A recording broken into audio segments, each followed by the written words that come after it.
Riziki isitusahauzishe lengo letu katika maisha, kwamba sisi mlengwa ni nani? Allah.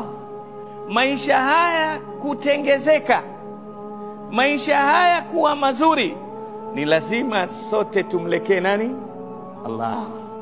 Qul inna salati wa nusuki wa mahyaya wa mamati lillahi rabbil alamin.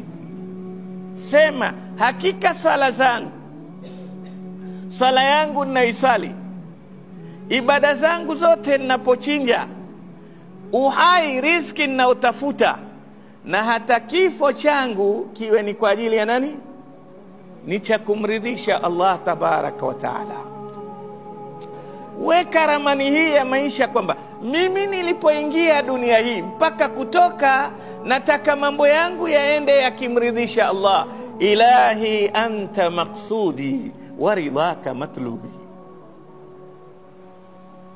Allah, kusudio langu ni wewe, ninachokifanya nakifanya kwa ajili yako, na ninachotaka ulimwenguni ni radhi yako.